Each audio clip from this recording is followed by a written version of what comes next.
สบายดีวันนี้มีขอคิดดีๆจะมาเล่าสู่ฟังซึ่งเฮาวนคืนอดีตในปี 1996 ที่รัฐคอนเนคทิคัตสหรัฐอเมริกา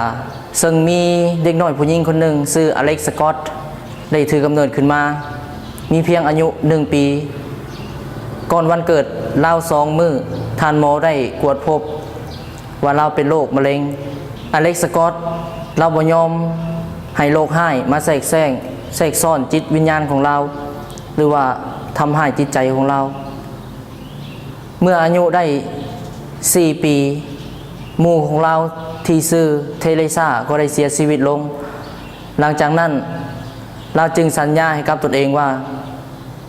จะหายามาเป็นปัวโรคให้นี่ให้ได้เพราะว่าบ่อยากให้เด็กน้อยมาทนทรมานหรือว่ามาเจ็บปวดกับโรคให้เรานี่หลังจากที่เราเว้าคำนี้ออกไปก็มีผู้ใหญ่มาถามเราว่า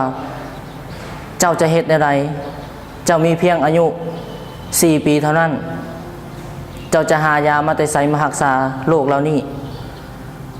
เราก็เลยตอบว่าข่อยสิขายน้ำมะนาว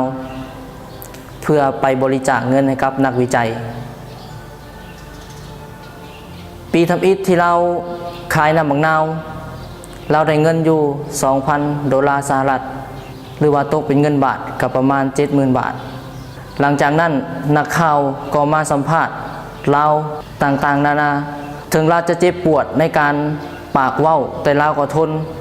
ที่จะให้นักข่าวมาสัมภาษณ์เรานักข่าวถามเราว่าปีต่อไปเจ้าตั้งเป้าหมายไว้เท่าไหร่อเล็กซ์สกอตก็เลยตอบว่าข่อยตั้งเป้าหมายไว้$1,000,000 สหรัฐหลังจากอายุเราฮอด8 ปีเป้าหมายของเรา$1,000,000 สหรัฐก็บรรลุลุล่วงไปด้วยดีและอเล็กซ์สกอตก็ได้เสียชีวิตลงหลังจากที่เราปฏิบัติเป้าหมายของเราให้เสร็จสิ้นสมบูรณ์เรื่องนี้ข้าพเจ้าอยากจะสื่อความหมายให้ทุกท่านได้ฟังว่าน้อยใหญ่บ่สำคัญอยู่ที่ว่าเฮาจะเฮ็ดมันในเรื่องใดให้โลกจดจำเฮาดีซั่วเฮาเป็นผู้กำหนดชะตาของเฮาเป็นผู้ย่างเมื่อเฮามีความฝันเฮาก็ต้องย่างไปหามันถึงจะพบกับอุปสรรคหลายปานใดก็ตามจงเอาอเล็กซ์สกอตเป็นตัวอย่างว่าเราเฮ็ดได้เฮาก็สามารถเฮ็ดได้หวังว่าแนวคิดนี้จะเป็นประโยชน์ขอขอบใจ